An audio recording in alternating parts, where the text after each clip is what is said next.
Next equation को पढ़ने से पहले आपको क्या चीज समझना होगा, वो चीज समझ लें। मान लीजिए कि हमारे पास यहां पर जिंक है और जिंक को आपने CuSO4 के सॉल्यूशन में डाल दिया।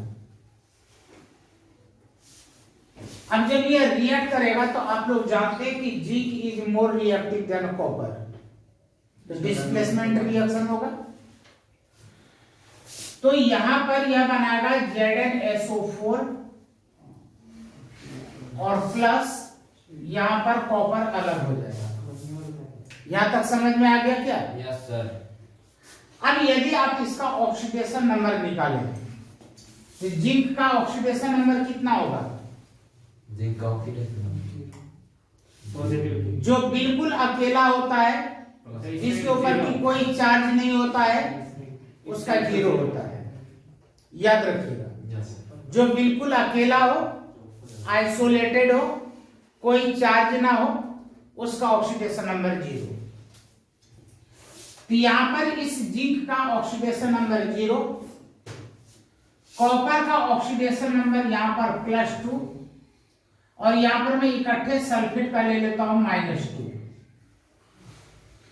सिमिलरली यहां पर जिंक का हो जाएगा +2, सल्फेट का इकट्ठे में ले लेता हूं -2 और कॉपर का हो जाएगा 0। +1 से मैं ये टॉपिक उठा रहा हूं।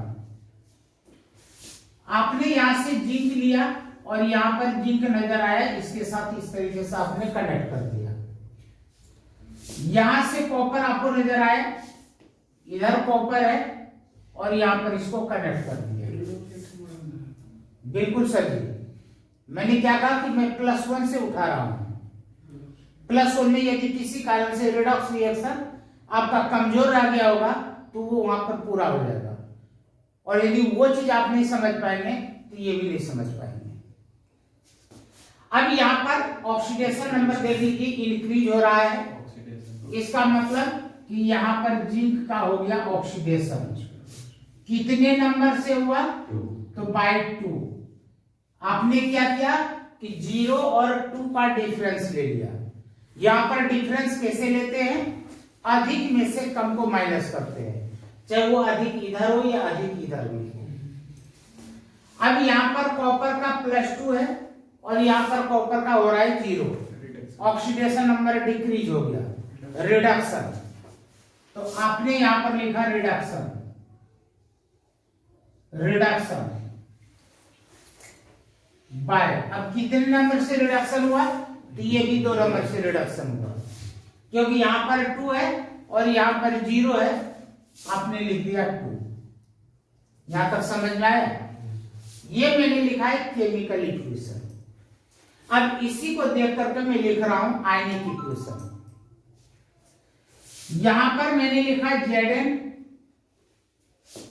यहां पर मैं लिखूंगा Cu2+, क्योंकि हम लोग यहां पर उसी को लिखेंगे जो रिडॉक्स रिएक्शन में इन्वॉल्व हो रहा है। यहां पर सल्फेट का पहले भी -2 था, अब भी -2 है, यानी कि सल्फेट आयन का न तो ऑक्सीडेशन हुआ न तो रिडक्शन हुआ, इसलिए हम लोग यहां पर सल्फेट को लिखेंगे नहीं।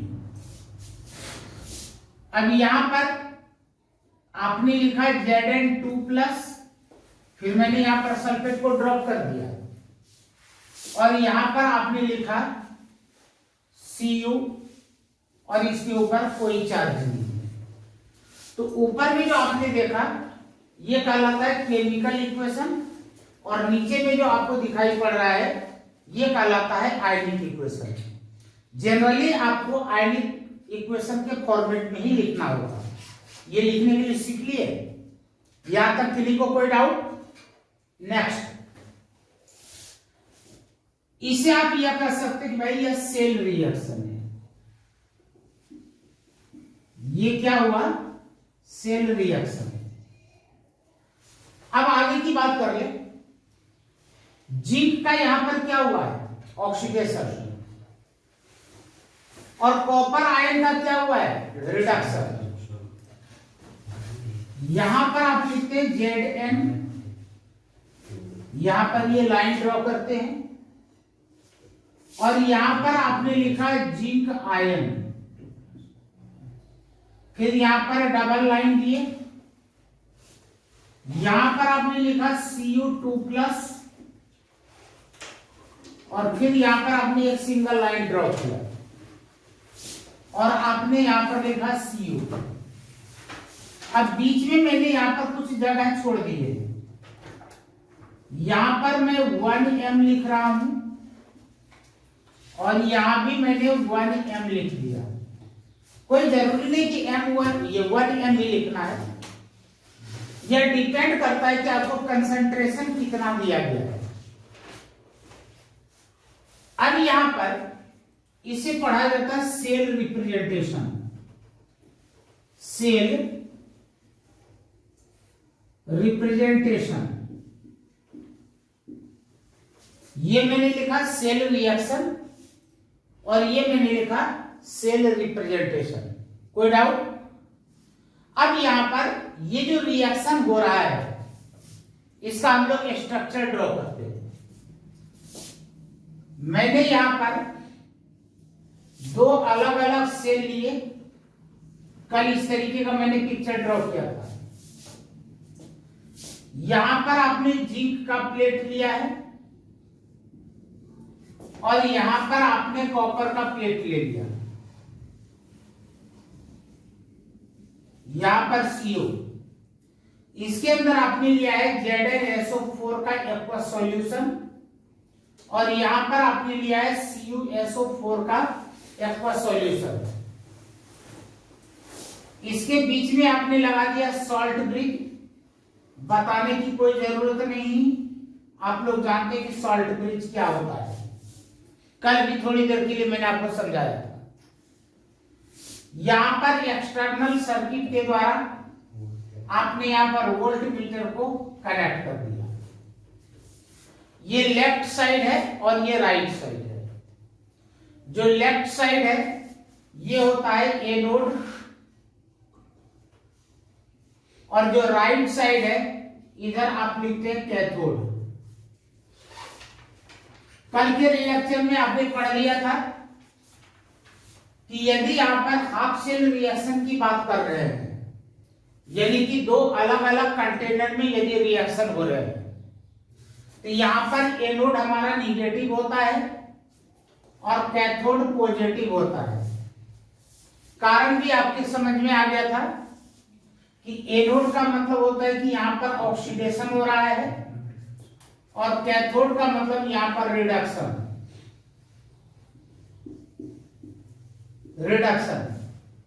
ऑक्सीडेशन का मतलब यहां पर ये जो जिंक है इसने अपना इलेक्ट्रॉन लूज किया, इसने बनाया Zn2 पॉजिटिव और यहां से 2 इलेक्ट्रॉन्स निकल गए। जिंक आयन इस सॉल्यूशन के अंदर आ गया और इलेक्ट्रॉन इस रास्ते से दूसरी ओर गया।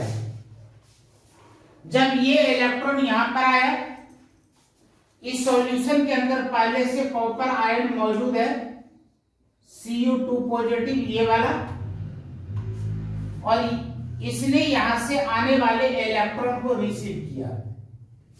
तो अब यहां पर क्या हो रहा है, Cu2 पॉजिटिव इसने इधर से आने वाले इलेक्ट्रॉन को लिया और इसने कॉपर मेटल बनाया। ये हुआ एनोड का रिएक्शन, ये हुआ कैथोड का रिएक्शन। दोनों को यदि आप प्लस कर देते हैं तो आपको मिल जाता है ये चीज। अब इन दोनों को मैं आपस में प्लस करके दिखा रहा हूं। आपने यहां पर लिखा है एट एनोड, यहां पर आपने लिखा है एट कैथोड, और इस रिएक्शन को मैं लिख रहा हूं Cu2 पॉजिटिव प्लस 2 इलेक्ट्रॉन, यहां पर Cu। जब दोनों को आपस में आप प्लस करेंगे तो देखिए ये चीज मिलता है कि नहीं। 2 इलेक्ट्रॉन से 2 इलेक्ट्रॉन्स कैंसिल। अब यहां पर कुछ भी कॉमन नजर नहीं आ रहा है। हमारे पास यहां पर Zn है, ये Cu2 पॉजिटिव, यहां पर Zn2 पॉजिटिव और ये Cu। चेक करो दोनों सेम चीज है क्या? तो जब भी आपसे कहा जाए कि सेल रिएक्शन लिखो तो पहले आप ये लिखेंगे, फिर ये लिखेंगे और फिर इन दोनों को प्लस करके ये दिखाना पड़ेगा, तब आपको +2 के एग्जाम में नंबर मिलेंगे। यहां पर तो ये चीज मैंने बताया था कि यदि केमिकल इक्वेशन दिया गया हो तो आयनिक इक्वेशन आप किस तरीके से लिखेंगे, और यहां पर मैंने आपको बताया कि सेल रिएक्शन कैसे लिखेंगे। अब यहां पर सेल रिप्रेजेंटेशन, यहां पर इलेक्ट्रोड हमारा क्या है? जिंक। तो यह किसे दिखा रहा है? इलेक्ट्रोड को। यह किसे दिखा रहा है? इलेक्ट्रोड को।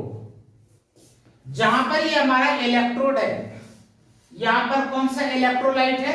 Zinc sulphate. ठीक है ना? तो ZnSO4 की जगह पर हमने क्या लिखा? जिंक आयन, क्योंकि जो ऑक्सीडेशन और रिडक्शन में इन्वॉल्व होगा उसी का हमें नाम लिखना है। तो इस जिंक ने जिंक आयन इसके अंदर डाल दिया, तो आपने क्या लिखा? Zinc ion. तो ये क्या हो गया? इलेक्ट्रोलाइट। इलेक्ट्रोलाइट। ये बीच में जो आप पार्टीशन देख रहे हैं, यह इलेक्ट्रोड और इलेक्ट्रोलाइट को सेपरेट करने वाला लाइन है। अब यहां पर देखेंगे कि आप 2 लाइन ड्रॉ किए हैं। ये जो 2 लाइंस आपको नजर आ रहे हैं, यह किसे दिखा रहा है? सॉल्ट ब्रिज को दिखा रहा है। यानी कि यहां पर मैंने पहले ऑक्सीडेशन वाले पार्ट को लिख दिया, फिर बीच में डबल लाइन ड्रॉ करके सॉल्ट ब्रिज को शो किया। अब इधर आ जाते हैं। अब हम लोग यहां पर क्या लिखेंगे? जिसका रिडक्शन हो रहा है, क्योंकि ऑक्सीडेशन वाला पार्ट को आपने पहले लिख दिया। अब इधर किसको लिखेंगे? रिडक्शन वाले पार्ट को। तो रिडक्शन यहां पर कॉपर का हो रहा है या कॉपर आयन का हो रहा है? कॉपर आयन का। तो पहले आपने यहां पर कॉपर आयन का नाम लिखा, जो इलेक्ट्रोलाइट है, और उसके बाद आपने किसका नाम लिखा?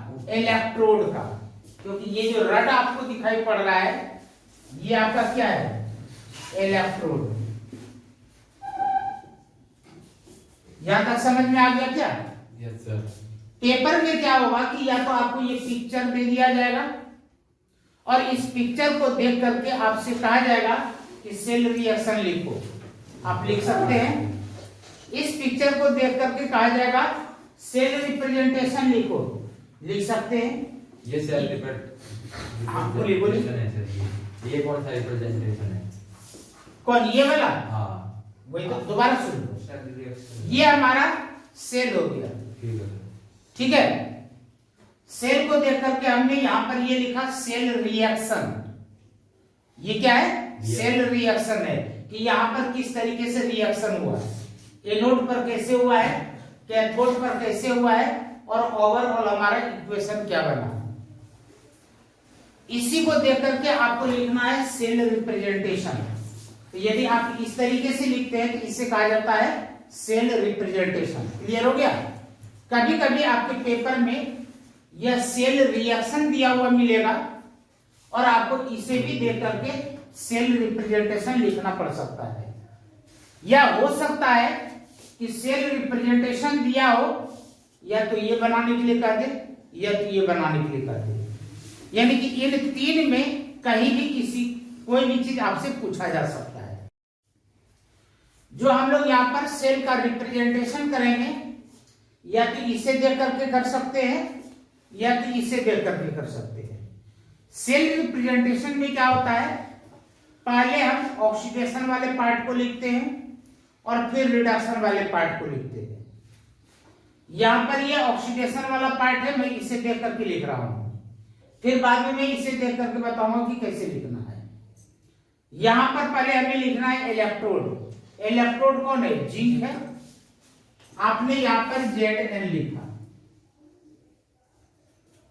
उसके बाद इसके अंदर इलेक्ट्रोलाइट कौन है? Zn2 positive. इसके बाद आप लिखेंगे Zn2 पॉजिटिव। इलेक्ट्रोड और आयन, ये इलेक्ट्रोड और इलेक्ट्रोलाइट, इसमें कुछ डिफरेंस हो इसलिए यहां पर एक बाउंड्री लगा देते हैं, पार्टीशन लगा देते हैं कि इससे इधर जो है वो इलेक्ट्रोड है, इसके इधर जो है वह इलेक्ट्रोलाइट है। यहां तक समझ में आ गया? यहां पर जो आपने ZnSO4 लिया है इसका कुछ न कुछ तो कंसंट्रेशन होगा, वह क्वेश्चन में मेंशन होगा। अभी मुझे नहीं पता है तो मैं यहां पर लिख देता हूं M1, एक वेरिएबल हमने ले लिया।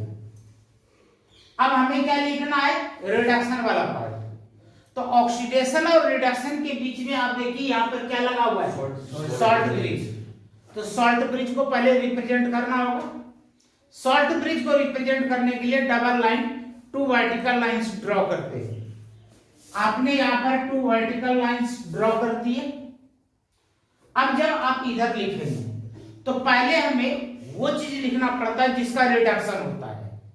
तो बताइए कि कॉपर और कॉपर आयन, इन दो में से किसका रिडक्शन हुआ है? कॉपर आयन का, यानी कि जो इसके अंदर आपने इलेक्ट्रोलाइट लिया है, आपने यहां पर लिखा Cu2 पॉजिटिव। तो यदि यह इलेक्ट्रोलाइट है तो सॉल्यूशन है, तो इसका भी कुछ ना कुछ कंसंट्रेशन होगा, कम ज्यादा जो भी होगा। आपने यहां पर इसके कंसंट्रेशन का नाम दे दिया M2। फिर यहां पर आपने लाइन ड्रॉ किया। अब क्या लिखना है? इलेक्ट्रोड, यानी कि दोनों तरफ हमें इलेक्ट्रोड और इलेक्ट्रोलाइट लिखना है। अंतर क्या था? इसमें पहले हमने इलेक्ट्रोड फिर आयन लिखा, इसमें पहले आयन फिर इलेक्ट्रोड लिखे। यहां से लेकर के यहां तक ऑक्सीडेशन वाला पार्ट है, यहां से लेकर के यहां तक यह रिडक्शन वाला पार्ट है। समझ में आ गया क्या? यस। ये तो मैंने इसे देख करके लिखा। अब इसको देख करके मैं लिख रहा हूं इस रिएक्शन को। तो इस रिएक्शन को देख करके कैसे लिखेंगे? पहले एनोड वाले को लिखना है। पहले जिंक है, आपने जिंक लिखा, फिर जिंक आयन है तो आपने जिंक आयन लिखा। आसान हो गया? Yes sir. दोनों में बाउंड्री के लिए आपने एक वर्टिकल लाइन दिया, ऑक्सीडेशन कंप्लीट। अब रिडक्शन वाला पार्ट लिखना है तो ऑक्सीडेशन और रिडक्शन के बीच में 2 वर्टिकल लाइंस दिखाने हैं। ये 2 वर्टिकल लाइंस दिखाए। अब इसमें देखो यहां पर पहले क्या है? आयन है, हमने पहले आयन लिखा, फिर बाद में क्या है? मेटल, मैंने मेटल लिखा। इजी हो गया क्या? Yes sir. अब आप इस बात को जैसे भी समझे, ये आपको याद रखना है। आप इसे भी देख करके लिख सकते हैं और इस सेल रिएक्शन को भी देख करके लिख सकते हैं। यहां तक कोई डाउट? आगे चले गिल साहब? ठीक, अब आगे चलते हैं। अब आगे अपने को क्या पढ़ना है? आखिर ये जो हम पढ़ रहे हैं क्यों पढ़ रहे हैं, ये भी तो कारण पता होना चाहिए। ये +2 पास होने के लिए तो मैं ऐसे सर्टिफिकेट दे दूंगा। ये हम लोग इसलिए पढ़ रहे हैं कि यहां पर या तो सेल पोटेंशियल कैलकुलेट कर सके या तो इलेक्ट्रोड पोटेंशियल कैलकुलेट कर सके। अब एक समस्या खड़ी होगी कि जिस सेल पोटेंशियल और इलेक्ट्रोड पोटेंशियल ये 2 अलग अलग चीज क्या हो गया? एक तो मैंने नाम क्या लिया? सेल पोटेंशियल, और एक मैंने क्या नाम लिया? Electrode potential. तो पहले हम इसी के बारे में बात कर लेते हैं। इसको तो मैं रिमूव कर दूं।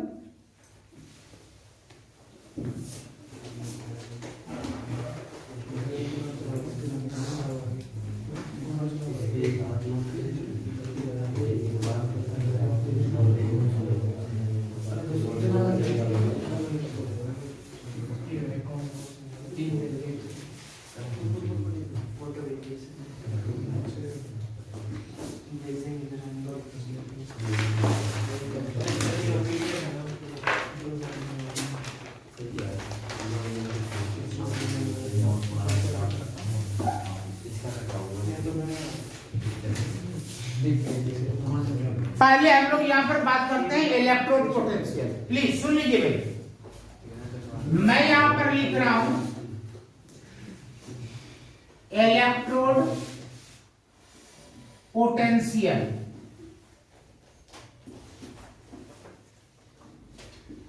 इलेक्ट्रोड पोटेंशियल का मतलब होता है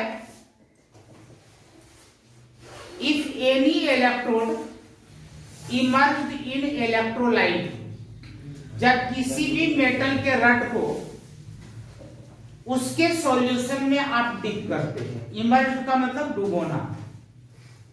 जब किसी भी इलेक्ट्रोड को उसके इलेक्ट्रोलाइटिक सॉल्यूशन में डुबोते हैं तो डुबाने पर क्या होता है, उस इलेक्ट्रोड में, उस मेटल के रड में कुछ टेंडेंसी होती है इलेक्ट्रॉन या तो लूज करने की या तो इलेक्ट्रॉन गेन करने की। इलेक्ट्रॉन लूज करने की या इलेक्ट्रॉन गेन करने की जो भी टेंडेंसी होती है उसे कहा जाता है इलेक्ट्रोड पोटेंशियल। यहां तक समझ में आ गया? When any type of electrode is immersed in their electrolytic solution, then their tendency to lose or gain electron is known as electrode potential.